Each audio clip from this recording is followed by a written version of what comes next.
Retorno e me abrigo em Buda, retorno e me abrigo no Dharma, retorno e me abrigo na Sangha.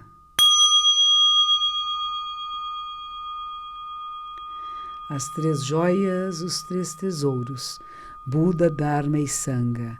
Buda, aquele, aquela que acorda, que desperta para a verdade, para o caminho. E Sangha, o grupo de pessoas que dão sustentação, que possibilitam, que praticam juntos, que fazem parte desta família do Buda Dharma. O nosso tema de hoje é Prática é Iluminação.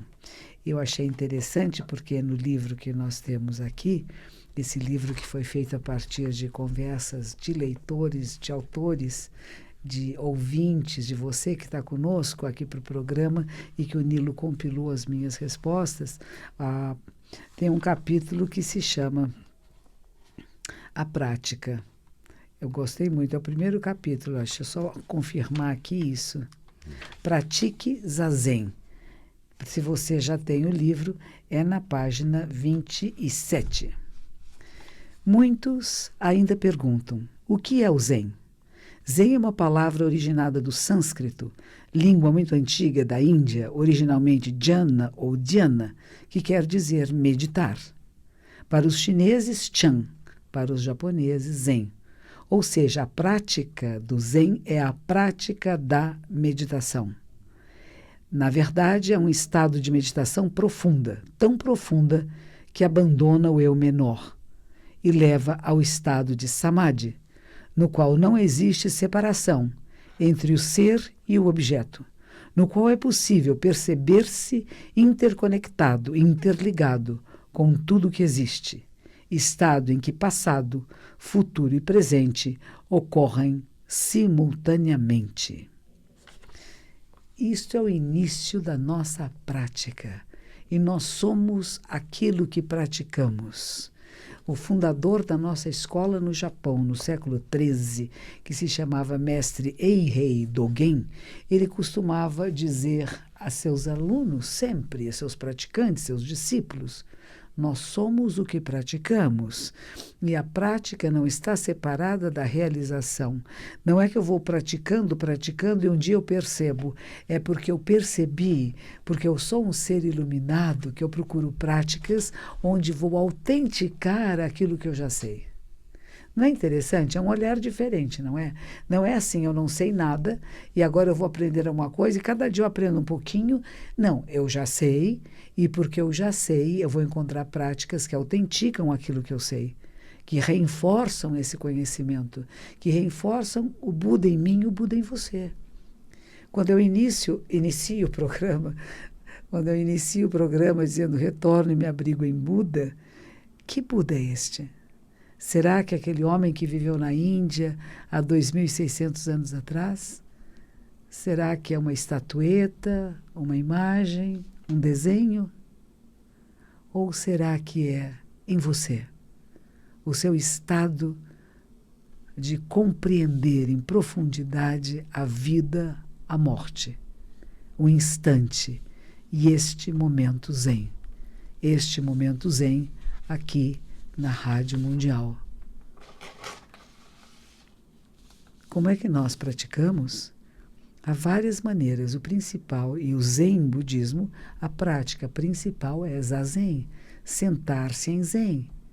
E há pessoas que não se conformam com isto. Eu gostaria de estar em movimento, como no yoga. Sim, o yoga é maravilhoso. É uma prática meditativa, sim, em movimento. Eu pratico yoga 2 vezes por semana com uma professora excelente no bairro da Pompeia, Perdizes, naquela intersecção, onde cada dia ela nos lê trechos maravilhosos. Hoje de manhã, ao final da aula, a professora Valquíria Leitão fala o seguinte: por que algumas pessoas não querem amadurecer? Por que algumas pessoas não querem se autoconhecer? Conhecer-se em profundidade para fazer escolhas adequadas. Porque quem faz escolhas é responsável por suas escolhas. E há pessoas que não querem ter responsabilidade, querem sempre que alguém esteja tendo essa responsabilidade. Amadurecer pode doer. Conhecer a si mesmo pode não ser muito prazeroso, porque você verá os inúmeros aspectos de si mesmo, o seu lado luz e o seu lado sombra, e tudo que existe entre a luz e a sombra, antes da luz e a sombra e depois da luz e da sombra. Não é um jogo de palavras, pense nisto. E mestre Dogen Zenji Sama, que viveu no século XIII, fundador da nossa ordem, aquele jovem que com 13 anos de idade saiu de casa, foi sozinho com uma mochila de madeira maior do que ele nas costas, pesada, andou por semanas, meses, até encontrar o mosteiro onde ficava o tio. Lá se tornou monge, rasparam a cabecinha dele e ele começou a praticar. Ficou lá durante 5 anos, intensivamente, não saiu, não foi passear, não abriu o celular, não tinha telefone, ele não tinha televisão, não tinha cinema, não tinha novela, não tinha rádio. Este jovenzinho de 13 anos fez esse voto que ele queria se tornar monge. A mãe havia morrido há um tempo atrás e ela havia sugerido a ele que fosse ser monge. E ele foi. Com todas as dificuldades, ele superou uma a uma. Durante 5 anos viveu nesse mosteiro, onde as salas de prática são uma penumbra, onde lá se faz meditação, leitura de sutras, estudos, liturgias, preces. Todas as diferentes tradições e maneiras de praticar do budismo em geral eram praticadas neste mosteiro chamado Enryakuji, que fica numa montanha perto de Kyoto, chamada Hieizan. E lá ele ficou. Aprendeu o que pôde aprender. Mas ele se questionava se tudo que existe é a natureza iluminada, é a natureza Buda, o que talvez alguém chame de Deus, ou o Criador, ou a criação em manifestação, por que praticar se tudo já é? E alguns monges diziam para ele, pare de questionar, se você ficar quietinho aqui, você vai provavelmente ter uma boa posição na corte. Ele não queria ter posição na corte. O pai dele era nobre, já havia morrido, a mãe dele também era nobre, havia morrido, o tio era nobre, estava preparando ele para a corte quando ele foi ser monge. Ele fica insatisfeito, ele não consegue entender, ninguém responde a sua pergunta mais íntima, e ele vai fazer peregrinações. E várias peregrinações ele faz.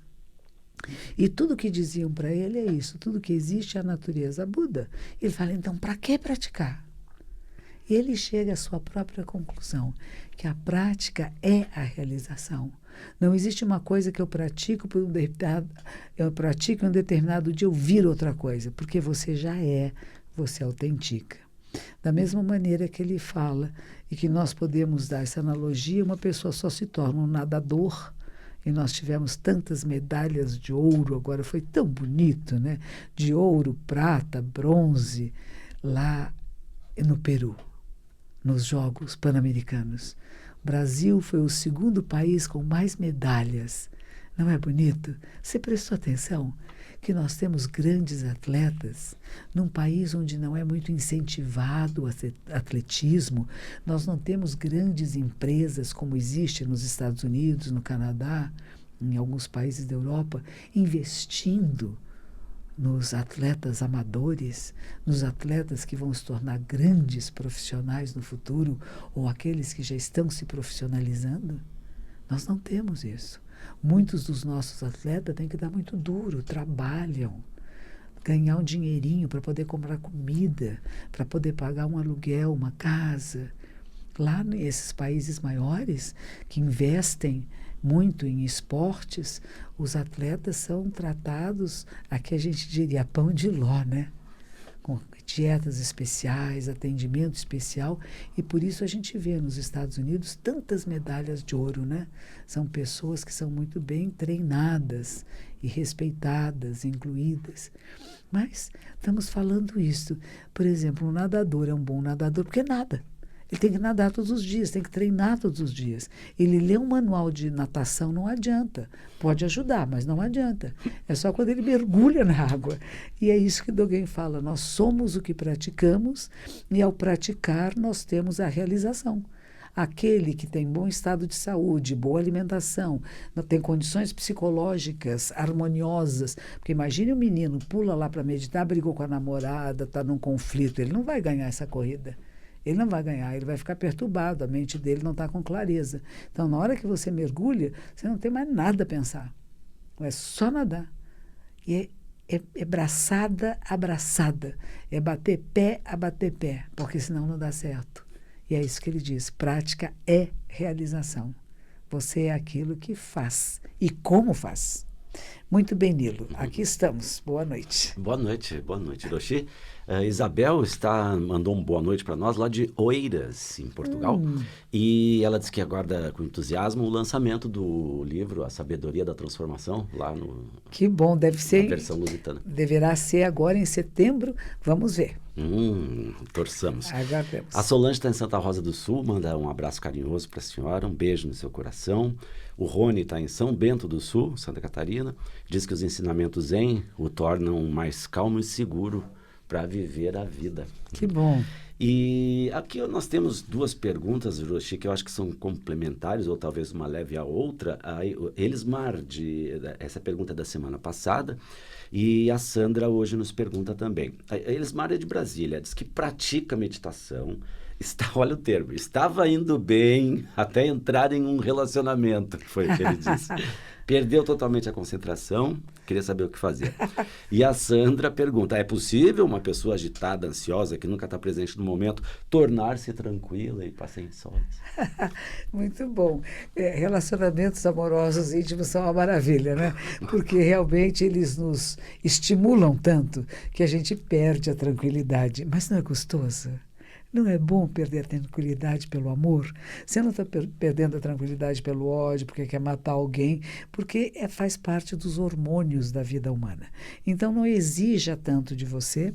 Eu estou indo para Brasília amanhã, convido você, se você estiver aí, que eu vou estar no Ulisses Guimarães, às 20 horas, vou fazer uma palestra, ainda tem ingressos, pelo ingresso rápido. Então, se você estiver lá, eu vou falar também sobre esse assunto. A beleza que é o amor, a beleza que são os encontros e como isso nos estimula de uma forma muito diferente, sai de um lugar que às vezes parece que está tão calmo e tranquilo, mas essa agitação, essa mesma agitação que a Sandra fala, é a tranquilidade. E aí, de novo, vem os ensinamentos do mestre Dogen, do século XIII. Sansara é nirvana. Não existe um estado de nirvana separado da realidade que você vive. Você não se tornará outra pessoa, Sandra. Você conhecerá a sua agitação e sua ansiedade e vai poder usar isso a seu favor e não contra você. Não é que você vai perder a ansiedade completamente, vai ficar... né? Não vai ficar, não. Você vai continuar com essa energia vital que é a sua vida, só que você vai perceber que você está adiantando um pouco o passo. Se você está um pouco mais adiante daquilo que você está fazendo, você vai aprender a estar presente no que está fazendo.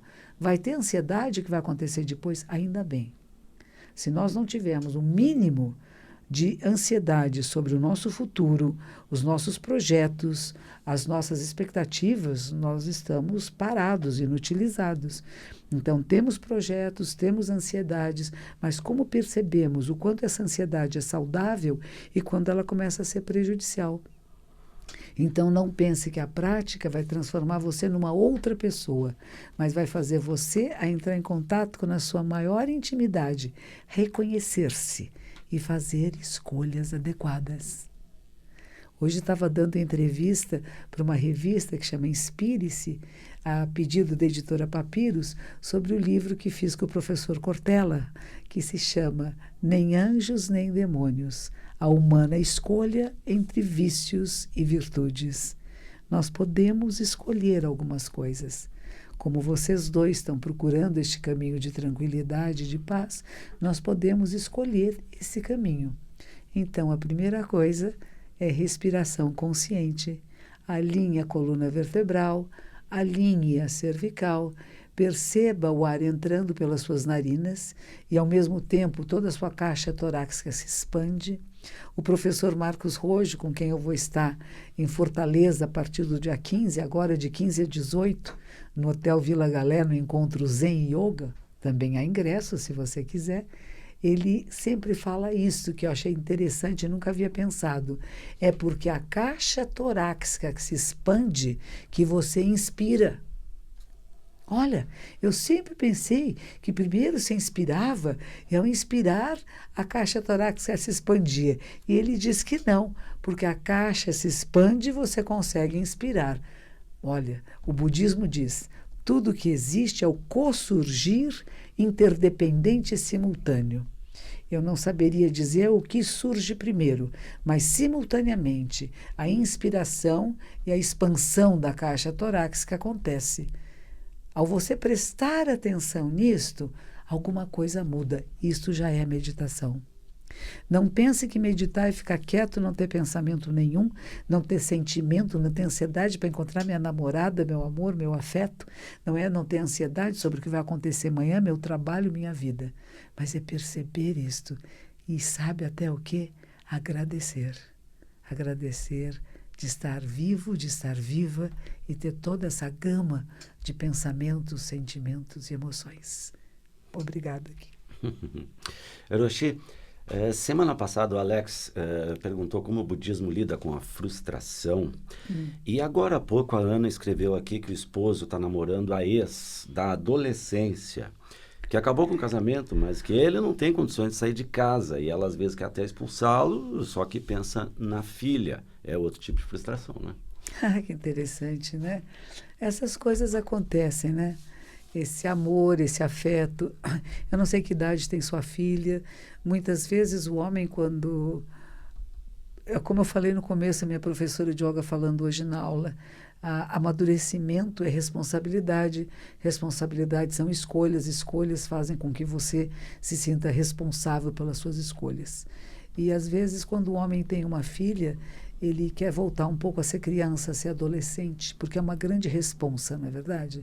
Um ser humano que você tem que prover, alimentar, educar, dar carinho, estar presente.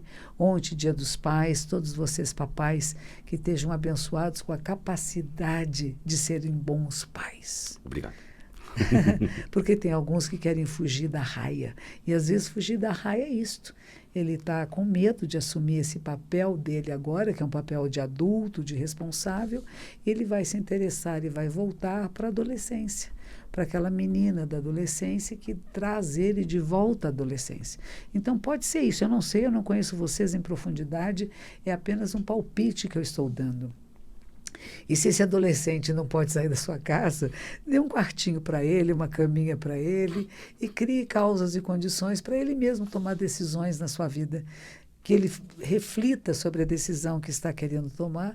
É natural que tenha a dar essa voltadinha assim para trás, querer de novo ser um adolescente, aquele amor da adolescência que é gostosinho, só que ele provavelmente vai perceber que tanto ele quanto esta jovem não estão mais na adolescência. E talvez aquilo que foi um amor e que nesse momento dá uma chama de novo surge, pode ser apenas uma faísca que se acabe. Se não for, se for um amor verdadeiro, se eles vão ficar juntos, que você e sua filha saibam abençoá-lo, querê-lo bem e dizer vai ser feliz. E enquanto você puder dar guarida a ele, que você dê. Não brigue, não expulse, lembre-se, a sua filha vai ficar muito perturbada se vocês dois brigarem, porque ela é um pouco de cada um de vocês e ela ama vocês dois, não um só. Então faça com que ela ame e respeite o pai, da mesma forma que o pai faça com que a filha ame e respeite a mãe. E assim nós vamos ter um ser saudável e cuidar para que a sua filha seja muito feliz e você também. Dê tempo ao tempo. E quem sabe você também encontra um novo amor, se é assim que a vida for nessa direção. A Débora pergunta o que quer dizer Roshi. Eu brinco com as pessoas porque a palavra ro quer dizer velho, idoso, ancião. E shi é professor.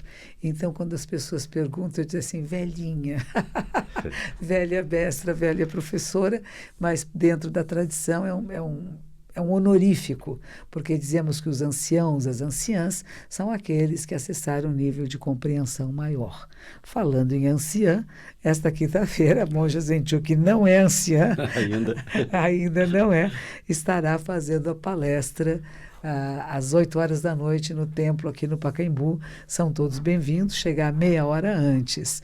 E haverá um Zazenkai também no dia 17. O que Zazenkai? É? Zazenkai, Kai quer dizer encontro. Encontro de Zazen é um dia de prática das 9h30 da manhã às 5 da tarde.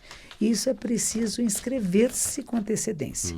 Então, você terá que mandar um e-mail para zendobrasil@gmail.com. E a monja Zenchu Sensei vai dizer a você se é possível ou não inscrever-se para este mês. Se não for, há em todos os meses este Zazenkai. E esta semana e hoje, quando eu saí, eu vi no céu a lua que está quase completamente cheia. Lembrem-se que tanto em lua cheia como em lua nova, nós fazemos o arrependimento. Então, vamos colocar as mãos palma com palma e, se você quiser, repita depois de mim. Todo karma prejudicial alguma vez cometido por mim, desde tempos imemoriáveis, devido à minha ganância, devido à minha raiva, devido à minha ignorância sem limites, nascido de meu corpo, boca e mente, agora de tudo eu me arrependo. O arrependimento nos coloca em grande pureza. Essa é a força do arrependimento. Assumir a sua responsabilidade, de novo falo sobre isso, a sua responsabilidade sobre suas ações, palavras, pensamentos, sobre suas decisões. Então, assuma responsabilidade por sua vida e aquilo que não é bom, que não é correto, programe-se, esforce-se, pratique, seja a transformação que você quer neste mundo. Hoje é aniversário, não, dia 14 de agosto, aniversário da Sandra, que você tenha uma longevidade saudável e que desenvolva a sabedoria perfeita e a compaixão ilimitada. E quero que todos vocês que estão aqui conosco, seus parentes, amigos e seres relacionados, todos que estão em conexão aqui agora com a Rádio Mundial, sejam abençoados com a sabedoria perfeita, esta que afasta todos os males, afasta tudo que é prejudicial e que a grande paz de Nirvana banhe a todos nós, aqui, agora e sempre.